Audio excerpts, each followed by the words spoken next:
Is Canada on the verge of an economic revolution?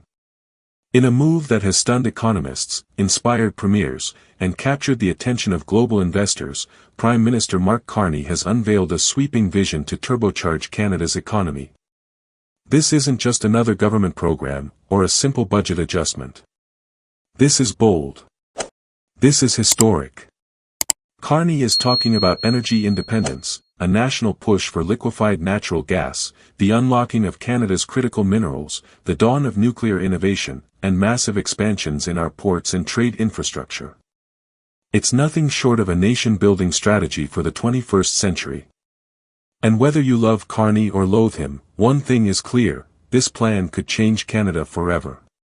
But why now? Why this moment? And perhaps the biggest question of all, will it work? Tonight, we dive deep into Mark Carney's economic reset, exploring the projects, the politics, the risks, and the rewards. Stay tuned, because what you're about to hear could reshape how you see Canada's future. To understand why Carney has launched this ambitious plan, we need to step back and look at Canada's economic reality. Over the past few years, Canadians have been squeezed on every front. Inflation has eaten away at paychecks, food prices are higher than ever, housing feels out of reach for many families, and global trade has become more unstable. And then there's the United States, our biggest trading partner, but also our biggest source of uncertainty. Washington has slapped tariffs on Canadian goods more than once in recent years, from steel to softwood lumber, and now whispers of fresh auto tariffs are back on the table. For Carney, the message is clear: Canada can no longer afford to wait for others to decide its fate. We must act. We must build. And we must do it on our own terms. Energy demand around the world is skyrocketing, especially in Asia and Europe. With Russia's invasion of Ukraine reshaping the energy map, countries are desperate for new suppliers they can trust. And Canada, with its vast natural resources, is in a unique position to step up. But here's the challenge: we've been sitting on these resources for decades, while others have raced ahead. The Americans have become LNG export giants. China controls critical minerals. Europe is scrambling for nuclear partnerships. Carney believes Canada's moment is now, a once-in-a-generation chance to not only catch up, but to lead.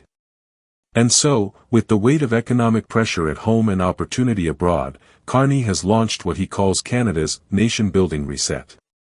It is nothing less than a full-scale push to transform Canada into an economic powerhouse, ready to stand tall in a world of giants. But how does he plan to do it? Let's begin with what Carney calls the crown jewel of the strategy: liquefied natural gas. Let's start with LNG, liquefied natural gas. For years, Canadians have heard about LNG's potential. The promise of shipping clean-burning natural gas from British Columbia's coast to markets in Asia, where demand is exploding. LNG, after all, is seen as a transition fuel, cleaner than coal, more flexible than oil, and capable of reducing global emissions while creating billions in revenue. But here's the problem: Canada has been slow. Very slow. While the US, Qatar, and Australia have built massive LNG export industries, Canada has lagged. Red tape, political disputes, and environmental reviews have bogged down projects for decades. Until now. Carney is making LNG the centerpiece of his economic reset. According to Carney, LNG could add tens of billions to Canada's GDP over the next 2 decades. But he frames it as more than just money. He calls it a moral duty, Canada's way of helping the world move off coal while securing our own prosperity. In his words, every cubic meter of Canadian LNG that replaces coal in Asia is a win for the climate, a win for workers, and a win for Canada's future. This is Carney at his most persuasive, blending economic pragmatism with environmental responsibility. But it's not without controversy. Environmental groups argue that LNG is still a fossil fuel, and that Canada risks doubling down on the wrong path. Indigenous leaders, meanwhile, remain divided. Some nations see LNG projects as an opportunity for jobs and revenue, while others worry about environmental risks and the long-term impacts on their lands. Carney has been clear, consultation will remain at the heart of LNG expansion. He insists these projects must be developed in full partnership with indigenous communities, not imposed on them. On the international stage, LNG is also about power. Europe has been desperate for alternatives to Russian gas. Japan and South Korea want stable partners outside the Middle East. And even India is looking at Canada as a possible supplier.